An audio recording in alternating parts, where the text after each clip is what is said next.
Good day, everyone, and welcome to our live broadcast of Ask the Talk Doctor Live. If you're joining us for the first time, welcome. Are you from the East Coast, West Coast, all across the nation? We are so very happy to have you here on Ask the Talk Doctor Live, and it is Friday. I am always so super happy to say that.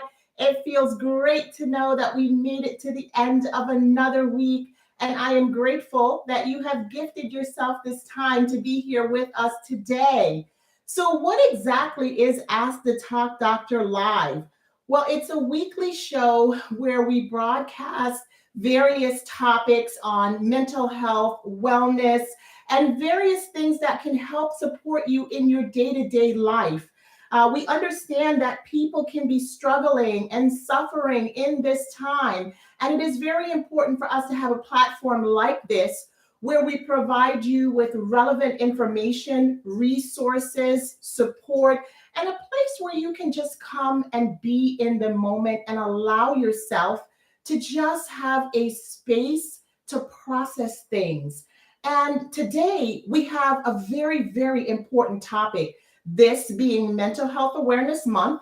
We are so happy that you're here today because we're going to be talking about addiction. Now, addiction is an umbrella term, and there are vast amounts and different types of addiction. The addiction that we're going to focus in on today are substances such as drugs and or alcohol. So we're talking about understanding addiction, what you should know. So I'm your host, Dr. Dacia P. Hastings. I am a psychotherapist, speaker, consultant, and life coach. I created Stress Free Talk RX, which is a digital product that helps people manage everyday stress and allows you to use the power of visualization and guided imagery to bring you to total relaxation. Just another coping tool that can be found on my website, TheTalkDr.com, www.thetalkdoctor.com. So check it out. Tell a friend about it. Just another tool for you to utilize.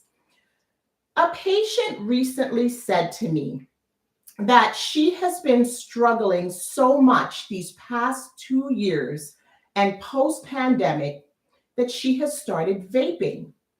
Now, for those of you who are wondering what vaping is, it's just a vehicle that is used, that some people use to ingest substances. In other words, to allow substances to go into your body. And this woman chose vaping as her method because she wanted to be discreet in her use. She's struggling in many areas of her life, taking care of her children, managing her home life, being able to work. And so that has become her method of coping. If you don't already know, addiction is a disease, and it is a chronic disease. It's a chronic disease that affects the mind, the body, and essentially the soul. An addict will tell you being addicted to substances is a daily struggle. But how does a person get to a state of mind where they're in a place of struggling because of addiction? Well, that's a great question if you might ask that. They're depending on something that they must put in their body on a day-to-day basis just to help them to cope with life, just to help them to get going, to help them to feel whole, if you will. Something that is so strong that it literally takes hold of this individual and it forces them to think that they cannot live without it. It indeed is a struggle. So you may be listening today and perhaps you have experienced the pain of being addicted to some form of a substance. You may have been wrestling with addiction for many years, feeling like there's absolutely no way out. Perhaps you've lost everything. Perhaps you've lost people you love. Perhaps you feel like you're at the point of no return. Despite your best efforts, you feel like you have failed over and over again, trying to get a hold of the addiction. Perhaps you've made numerous promises to friends, loved ones, family members, but it just seems to get worse, to no avail. Maybe you're afraid for the person that you know or love who's in this situation. You fear that they will die, overdose, or perhaps even hurt someone else. All of these fears that you may have, or even if you're the person who is struggling, is relevant. Addiction is hard. Our show today is dedicated to helping you understand addiction from the perspective of causes, of what to do if you need help, what signs and symptoms to look for. And we hope to be able to share some resources with you to help to get you started. If this is your first time, second time, third time, even 35th time, this may very well be the day that you find and seek help. So we're going to begin to dive into unpacking this a little bit, but I thought it might be important to maybe share a story with you called Hannah's Story. Now let's see if this is going to play here for us. If not, I'll just minimize it.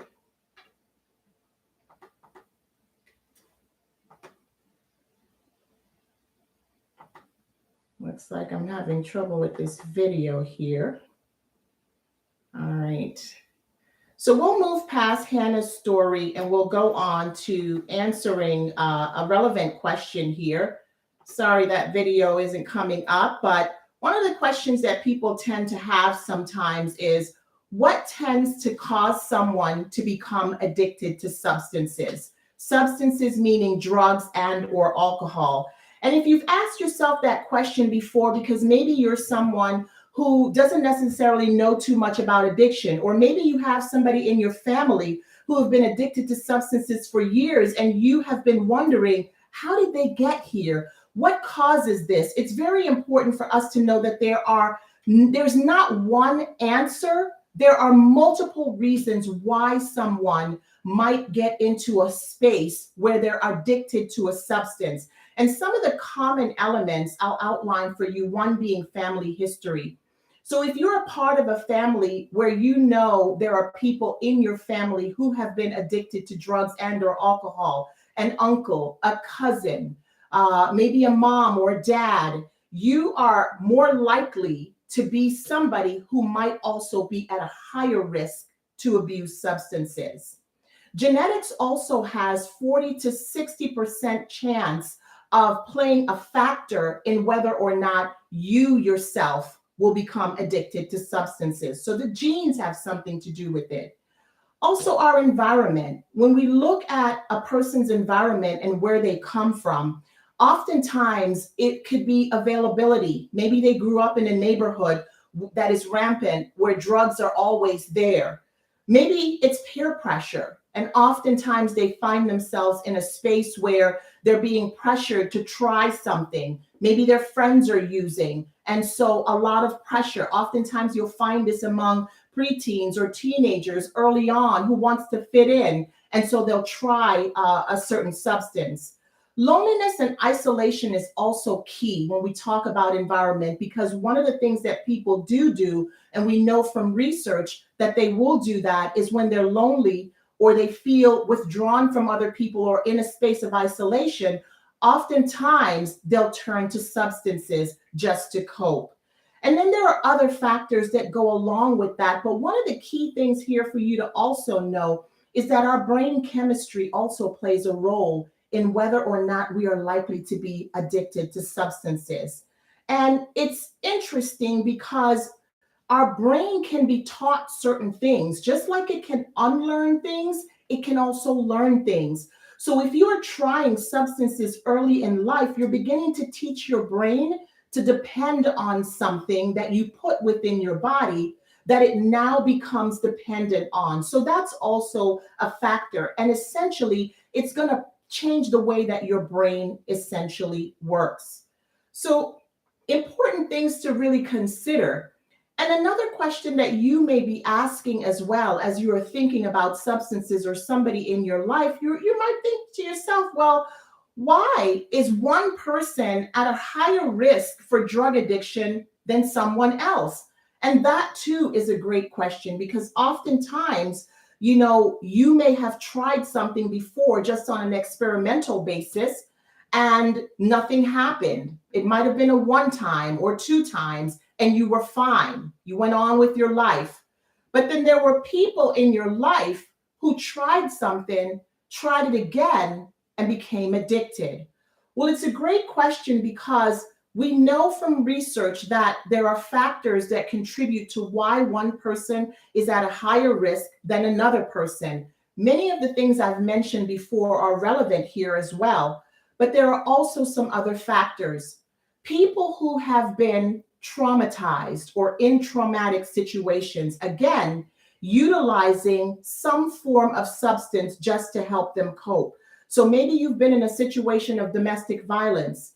Maybe you have experienced post-traumatic stress disorder. Maybe you were somebody who were in the military and trying to cope, coming away from that experience, or you have had some sort of trauma that continues to reoccur in your life and it seems so hard for you to cope. Painful situations oftentimes lead to trauma, and oftentimes you'll find very many people in a situation where they have to depend on something else to help them cope. Mental illness, unfortunately, and this being Mental Health Awareness Month, we thought it would be relevant to talk about this because mental illness and substance abuse are both umbrella terms for a whole host of other disorders that fall among them. And when we think about people who have mental illness, they too are at higher risk for abusing substances. So people with anxiety, people with depression, people with attention deficit disorder, and so on are at higher risks for using substances, again, as a form of negative coping. Poverty is also a factor as to why some people abuse substances over others. So, again, the environmental conditions, again, looking at where a person lives and their environment in which they have to live on a day-to-day basis. Maybe they're struggling with food insecurity. Maybe they're struggling with homelessness. Maybe they're even struggling with unemployment. That too is a factor that determines whether or not a person will abuse substances. Again, all of these become coping mechanisms for people. And then early exposure. In my experience, with treating a lot of people with addictive disorders or substance use disorder, oftentimes going back into their history, sadly, some people have started as early as 8 years old, 9 years old. And this is really real. And you may think to yourself, you may have an 8-year-old in your home, or you may know an 8-year-old and thinking to yourself, how does an 8-year-old start using substances at an early age? They start using it because they're exposed to it. Maybe a mother, a father, an uncle, or somebody gave them alcohol at an early age. And so we know that that puts you at a higher risk for becoming addicted to substances because of the early exposure, unfortunately. So you may be asking yourself, as I gave that story about the woman earlier who started vaping because that was her way of coping. And in fact, one of the things she also revealed was that vaping was a way for her to, discreetly use substances because of the fact that it, depresses the aroma of whatever it is that she is using. And so for her, it's a way to hide the use of that. So when we think about somebody maybe like her or somebody that who may be using or, not necessarily addicted yet, but using to the point where, they begin to abuse the substance, they may be asking, well, am I really addicted to this?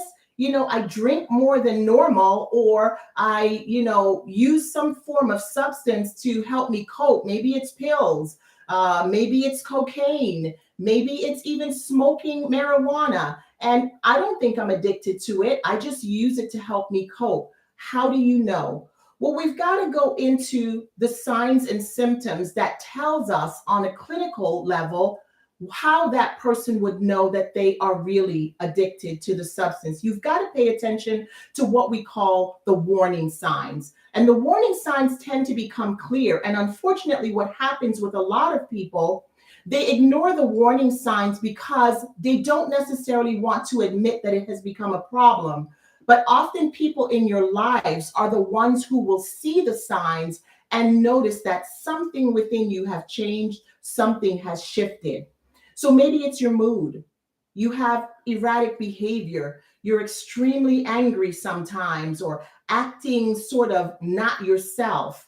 Oftentimes, you may have change in interest. So the things that you once liked, you don't like them anymore. The places you once went to, you don't like going there anymore. Or even the people that you once surrounded yourself with, now you have different people around you. That's a telltale sign. So whether it's a child that has displayed these sort of shifts in mood and behaviors all of a sudden, or an adult might be calling out of work a lot, or just not interested in being around friends who once supported them. Also, pay attention to the person's physical appearance. Do they not care about what they look like when once they did? Are they disheveled and just kind of don't care what their clothing look like? They'll just pull anything on and they're out the door. Or is their health declining? Because you see, when you begin to use and abuse substances, you're not going to prioritize your health. You're not going to pay attention to those things that mattered once. So health may decline. They may start looking, and feeling physically unwell. Oftentimes, you can also see it in somebody's teeth might begin to change because, again, they're not brushing as often as they should, or they may not visit the dentist when they should. So all of these things together are telltale key warning signs that you really want to pay attention to if you or someone you know has started displaying them. So these are some short-term things, but long-term, over time, things get progressively worse, unfortunately. So you might find somebody who is questioning whether or not they're addicted.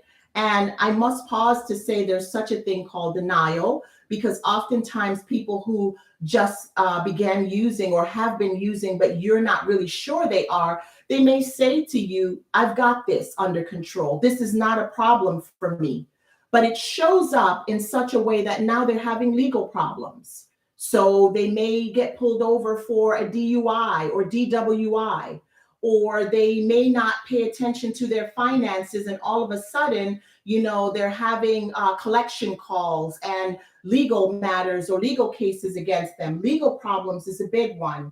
And then they behave in risky ways, acting out aggressively, maybe getting behind the wheel when they're intoxicated and they know that they shouldn't. They even lose relationships. Some people end up divorced. Some people end up not being able to be in a healthy relationship anymore. And then they associate themselves with people who are doing exactly what they are doing as well. Severe health problems, as I mentioned before, and sadly, for some who have gotten to the point of somewhat no return, may begin overdosing on certain things, unfortunately. And I want you to know that if you are on prescription medication, that too can become something that you can become addicted to. And I often tell people that you really need to pay attention to what's in your medicine cabinet. What are you using? What are the ingredients in those prescription drugs that are potentially addictive? One of the big things in our society over the last 10 years or so is that we've really been struggling as a society with opioid overdose and opioid abuse. And that's a whole nother topic, people, that we will have to unpack one day here on this show. But just as a relevant insert here, it's important for you to know that some of your prescription medications may contain opiates, and you want to be very much aware that it is highly addictive. So you want to make sure that if you are taking a drug that contains opioids, such as Percocet, such as Tylenol with codeine, oftentimes your pain medications will contain this very highly addictive drug. You want to make sure that you are not taking this medication beyond 3 to 4 days. After that, your risk of addiction increases.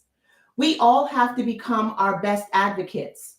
And oftentimes, your doctor is going to prescribe something because you may be in pain, and he or she may not know to what level and what degree your pain is. So you have to be very much aware that something like this can be highly addictive, and it's important for you to switch off to something else to manage your pain. Another method that's less addictive to really help you cope. Otherwise, you can find yourself in that dire place of becoming addictive, even to your prescription medications. So now let's talk about, what do I do about this? It's important for you to understand that now that we know the causes and the warning signs, that help is always available. And there are very important questions that you can ask yourself, or you can ask a loved one. If they are fighting you against, I've got this, I'm okay, I'm not addicted to something, you may need to ask them some questions to help them to understand, it may very well be time for you to seek some help. So here are a few questions that you can ask yourself or someone you know. Have you recently been using alcohol or drugs more frequently, or even in higher amounts than normal? Now, let's face it, there are some people who state themselves to be social drinkers. And social drinkers are ones where maybe you go out occasionally with your friends or relatives and you have a drink or two. But this goes beyond drinking socially. This means that now I'm having a glass of wine every night because I've had a hard day. And maybe I have a glass or two, but before I know it, I finished the bottle. Or maybe I am using marijuana every night because it releases some of the tension and the stress, and it just makes me feel better, helps me to fall asleep. But before long, you are using this substance to cope with something that you feel like you can't otherwise cope with on your own. That's when you know that you may need to get some help. You may also have to ask yourself, am I now avoiding things that was once important to me, and am I missing out on them because my priority has now shifted? You might also ask yourself, do I find myself feeling like I'm losing time? So in other words, time is just passing me by, and I've been so involved and so taken up with using this substance that time has sort of passed me by, and I don't even realize that time has gone by. Another question, do you have cravings? Meaning that when I'm not using it, it's calling my name, or I can't wait until the next time I have some of this substance. And then finally, our family, friends, co-workers, other people in your life noticing your behavior, that your behaviors have shifted, that things look very different for you. These are all telltale signs that perhaps it might be time for you to seek some help. And I think an important thing to insert here is that oftentimes we may be afraid to seek help because maybe we don't want to be judged. Maybe we don't know what help will look like, how it will change our lives, how it will impact our lives. But the key thing here to remember is that support and help is always available to you, and that you don't want this to get to a point of that it's so out of control that it's harder for you to come back from it. So if you are somebody today that's hearing this and that's listening, and this is resonating with you, it may very well be time for you to explore what help might be like, because it's important for you to understand that there's such a thing as negative coping mechanisms and healthy coping mechanisms. And using substances just to cope is a sign that you're coping negatively, unfortunately. So maybe it's not you, maybe it's a loved one, maybe it's somebody you care about. Oftentimes, it's very difficult to be in a space and in a position when we are on the outside looking in and we have a loved one who unfortunately is abusing substances. And we really want them to get help, but we don't know how to help them. So a question that you might be asking is, if my loved one is abusing substances, what can I do? There are many things that you can do outside of making that person go get help. And I hope you hear this, because some of us spend time spinning our wheels thinking that we can make that person see that they have a problem. We spend time spinning our wheels thinking that we can make somebody go get help. And that's not so. That's the hardest thing for many people to hear, particularly if it's a loved one in your household and it's impacting your day to day. But I will tell you, there are things that you can do for yourself to help you cope alongside that individual. It's important for you to understand that self education is going to become very important. You've got to arm yourself with the right kinds of information. You have to arm yourself with the ability to be able to know how to respond, to know how to react. And that's one of the most important things that you can do for yourself, because educating yourself, whether you yourself is using substance or somebody else, helps you to make more informed decisions for your life and for your well being. You want to also improve upon your coping mechanisms and ways that you problem solve.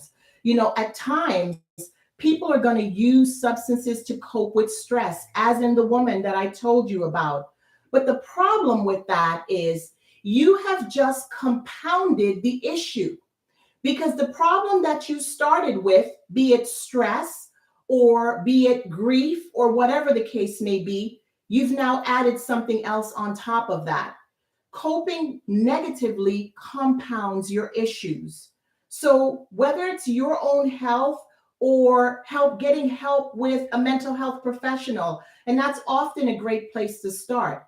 Another great place to start is talking to your doctor or healthcare provider about your concerns for yourself and or your loved one, to help offer you support by way of healthier coping mechanisms. Healthier coping mechanisms are available to all of us. Unfortunately, for some of us, we prefer to take, the easier road or the path that is just going to let me just escape. There are many stories out there where people feel that my job is so stressful that I've got to take a drink before I go in. Or my life at home is so stressful that just for me to show up, I've got to, ingest some form of substance to alter the way I think so I feel happier. But unfortunately, when we think about healthier alternatives, those tend to take more time and effort, but the long term results are endless. It's important for you to know that things like your nutrition, even exercise, releases serotonin and endorphins that gives you that same happiness feeling that you may be looking for from the substance.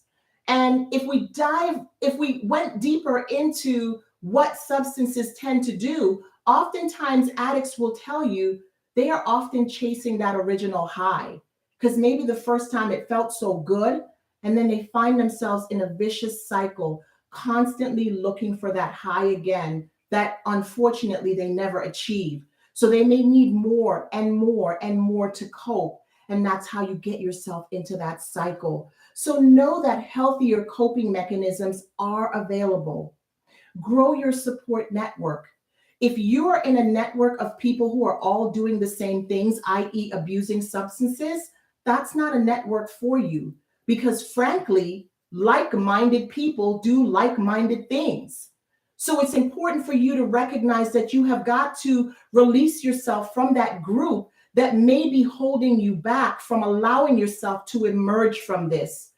So you want to support yourself with a network of friends, a network of coworkers, relatives, whoever the people might be in your life that are thinking differently and that are doing different things, because support is important to help you stay accountable. Support is important to help you to thrive and to grow.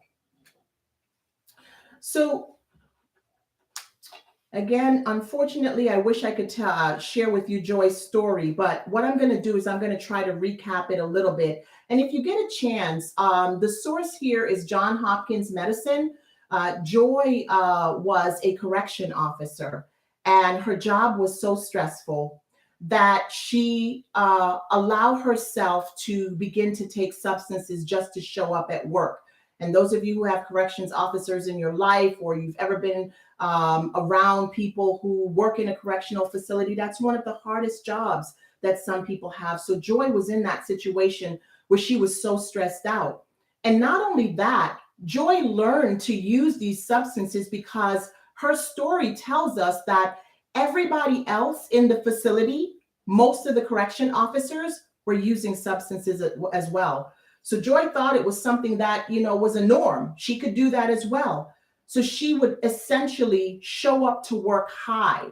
And there is such a thing as people who are high functioning addicts. So they know how to show up, even though they may be on a substance. And Joy was one of them.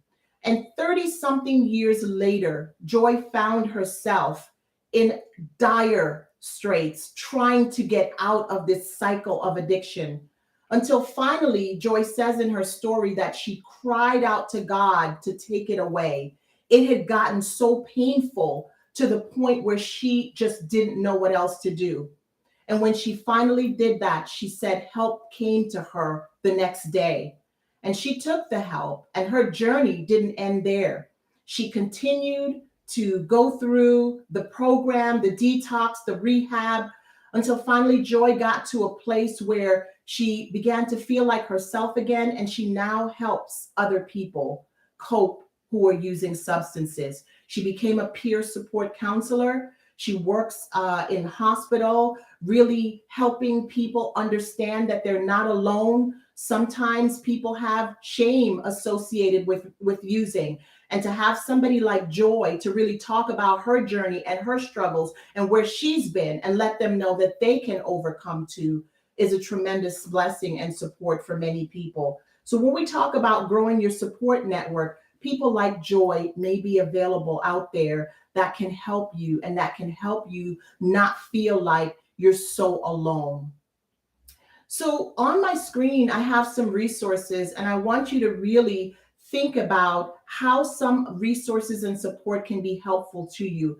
It might be where you start with your healthcare provider, your doctor, just letting them know that, hey, something is going on with me, something has changed, something has shifted, and I find myself drinking alcohol more than I would like to, or I find myself smoking more than I would like to. Oftentimes that healthcare provider can point you to specialized care. If you have a mental health professional in your life, speak up, admit to them that you're using, because again, part of the treatment is we can't treat the clinical issue until we address the substance. Oftentimes the substance is masking everything that's happening underneath. And so it's sort of a layer, peeling back the layer to get to the place where we really find a root cause of the reason why substance has become your coping mechanism. And talk to a trusted friend. Maybe for you, it's a friend, a relative, maybe it's a clergy member or a spiritual advisor that you trust. Do talk to someone. And some of the national hotlines for those of you who are all across the nation and you may be ready to step out and find formal support, SAMHSA.gov is a really helpful one where it can triage your need and point you in the right direction to resources within your area. And their number is 1-800-662-HELP or online at www.samhsa.gov. And the information is here on your screen. And one of the resources that I always talk to you guys about is NAMI. This being Mental Health Awareness Month, whether it's substances or any other kind of mental health condition, the National Alliance on Mental Illness can really help support you. There's also a National Alliance on Black Mental Illness for those of you who are looking for related kind of services.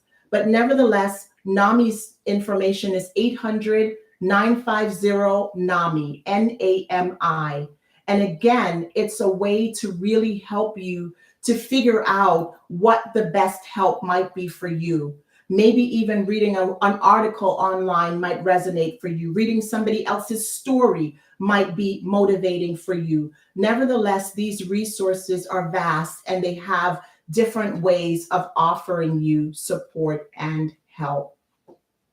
So this is Ask the Talk Doctor Live, and we usually take questions during this time. I hope that this information was helpful for you, and I want to be able to be helpful and take your questions. So if you're online, let me know that you're here today. I see Eva. Thank you so much for joining us on Instagram. Those of you on YouTube, maybe just place something in the chat. Go ahead and ask your questions, give your comments. Maybe you're here for somebody else. We'd love to be helpful to you. And I have a few questions that people sent in ahead of time. And so we'll take a little bit of time to ask those questions. But for those of you who would like to put your questions in the comment or in the chat section, if you're on YouTube, go ahead and do that at this time. So one question that came in beforehand, and again, your questions can be pre-sent to askthetalkdrlive@gmail.com. askthetalkdrlive@gmail.com. We confidentially answer your questions, and sometimes they get aired here online. Somebody sent this question. My family member has been addicted to alcohol for years. I'm concerned about him, and it has had a negative impact on his life. He has now moved in with me, and because he recently lost his wife, I'm stressed out. I want to get him help, but he hasn't followed up, and I don't know what to do. So here's somebody who obviously cares about their loved one and is in a hard situation here because they're stating that their loved one has been abusing substances for a long time, i.e. alcohol. And now the loved one has come into their home. So what do? I want this person to get help. I want to be helpful to them, but I don't know what to do. So my first advice to this person, and as we talked about helping and coping, is that you put your oxygen mask on first. I hear you saying that you're stressed out. This means that you now need to figure out what you need to do to manage your stress. You don't want to end up like your loved one because you're trying so hard to be there for this person. Your stress becomes unmanageable. Put on your oxygen mask first. Determine what you need to do to increase the resources in your life so you can now lower the demands that the stress has caused. Secondly, you cannot make your loved one seek help. You said to me that this loved one has been abusing alcohol for years. This person has gotten to the place where they have learned how to cope with life using alcohol. So this has become their way of life. And as much as you want to get this person help, he or she has not reached their rock bottom yet. And we often talk about rock bottom as it relates to addiction, that what might be your bottom might not be somebody else's. This person obviously or seemingly doesn't see anything wrong with the way they're functioning in life. In fact, the fact that the person has now moved into your home because their wife is now gone, now you can potentially become their enabler. And an enabler just means that I take care of you so you don't have to worry about it. And that sometimes prevents a person from reaching their bottom because everybody else around them is enabling them. So what's the point? What's the consequence? Why do I need to stop? Why do I need to get help? Because it's all going to be taken care of. So I encourage you, take care of you first. Make sure that you put your oxygen mask on first. Make sure that you are taking care of yourself.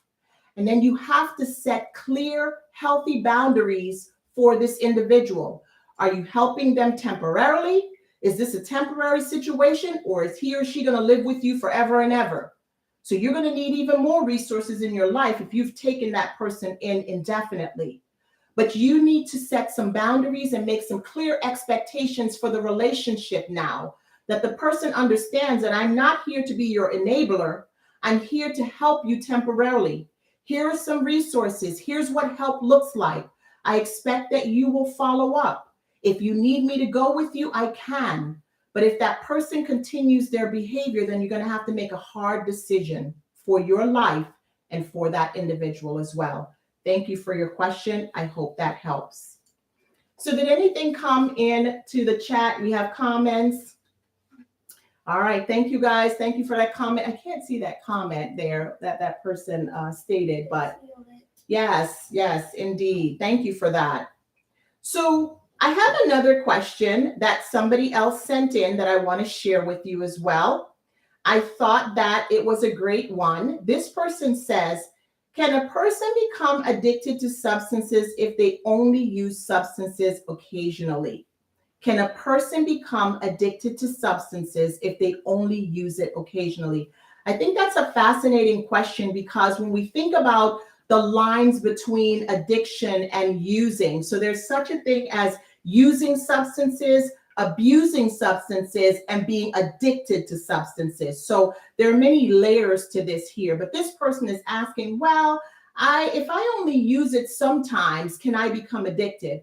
Well, let's go back a little to what my talk was all about before. And we talked about the different risk factors. Remember those?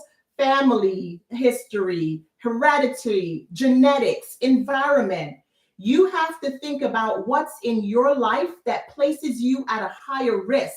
So for some of you, drinking alcohol socially might be okay for you and your friends, but for somebody else, just taking a drink might not just be a drink for that person because they already at risk and have a higher susceptibility to substances. They have to be more cautious and careful. Maybe for them, it might be not drinking at all because I know that I have a history of family who have been addicts or who have been addicted to substances, and I've got to watch it. This is why, guys, it's so important to know your family history because then it helps you in terms of how to show up better in your life. Your family health history is also important.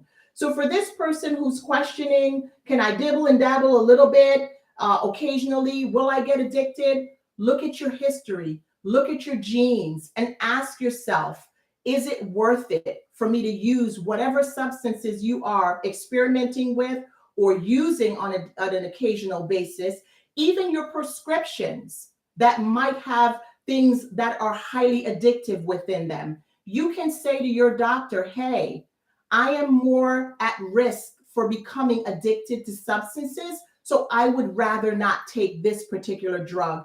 Is there an alternative for me? We've got to be educated here. We've got to be well informed so we can really take care of our health. Thank you for the question. So I think something else came in. Was it a comment or a question? You want to read what's there? So I feel in the Black community, we don't recognize that marijuana can be addicting and people don't see themselves as addicts because marijuana is a plant. How can we bring more awareness to this issue? Thank you for that. That person that put that in. Who do we have here? Who's that put that question in? Loreo. Thank you so much for that question. You are absolutely right. You know, I have this fight all the time with my patients and with people who I work with. Marijuana is not a drug. It's weed. It's a plant. Look, anything that alters your state of mind and have the potential for dependence is a drug. Marijuana does very many things to change your brain. And the longer you're on it, the more your brain begins to change. We talk all the time about depleting brain cells. Sometimes people who have been smoking marijuana for a long time find that their memory is impacted. They can't remember a lot of things, or they're not likely to learn and process information in a way that most people do. You see, it affects the part of your brain that is, supposed to help you with memory and concentration and cognition. And for some of you, you might be saying, it helps me to focus. It helps me to concentrate. But the long-term effects are dire. So this person is absolutely right. that it is a drug, it is highly addictive, and it's something that you want to make sure that if you're going to put this substance in your body, just know that it's going to have some effects on your life, mind, body, and soul. And if you find yourself craving it, if you find yourself that you can't live without it, if you find yourself that it's something that really helps you to cope better or really helps you to focus or concentrate, that's what a drug does. It alters your state of mind. So thank you so much for that comment. You're absolutely right. I think you were asking, how can we raise more awareness? We just got to keep talking about it. We're in a society now where many states are legalizing things like marijuana. Still doesn't mean that it's not a drug. It still doesn't mean. So legalizing is just decriminalizing it. But the effects on our brain and our well-being is still going to be the same. Alcohol is legal, but you see how many people are addicted to it. Same thing here.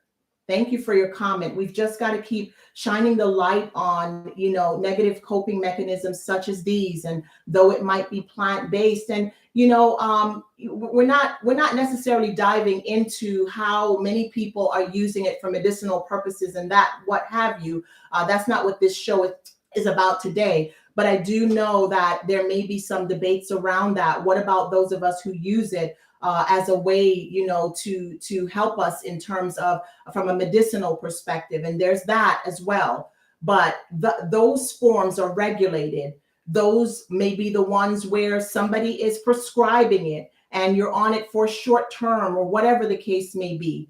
That's very different from getting it in another way or in another form. And unfortunately, at times, street marijuana, you may not even know some of the mixtures or what's in it that also might be impacting your likelihood of becoming addicted to that substance.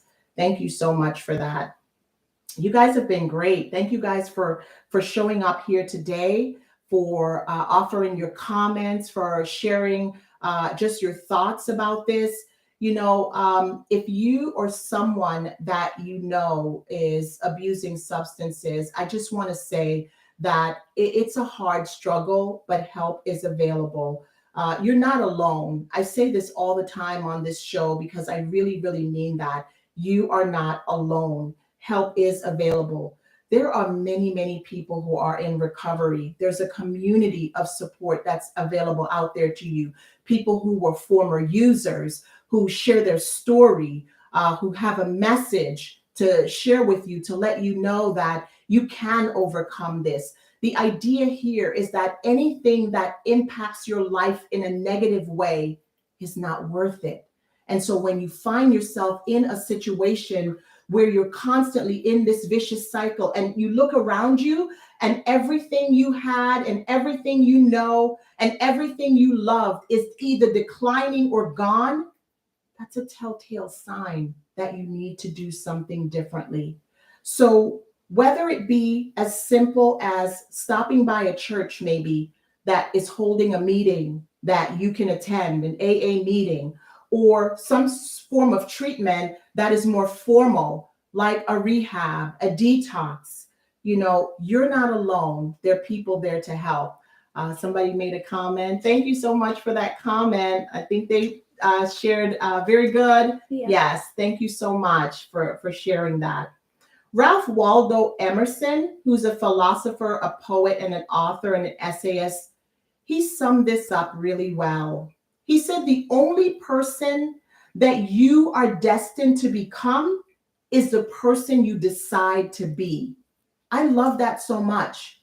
What that tells me is we all have free will choice. We choose the path that we want to be on. We choose the destiny.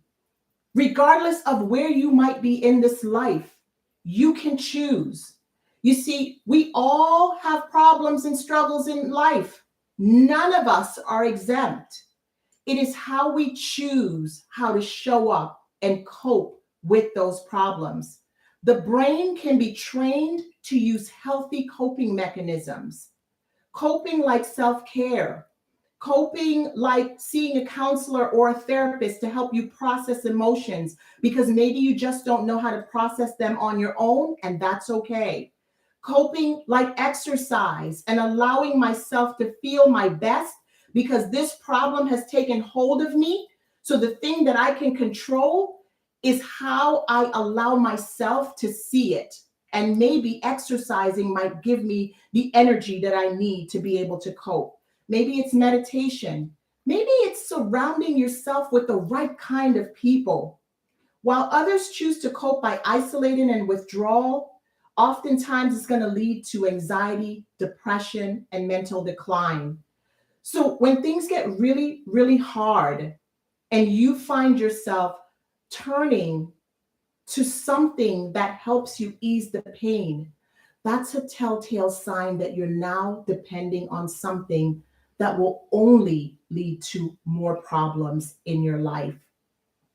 We are all searching for freedom from our problems in this life, when in actuality, guys, we're already free. You see, the Bible says in John 8:36, whom the Son sets free, he is free indeed.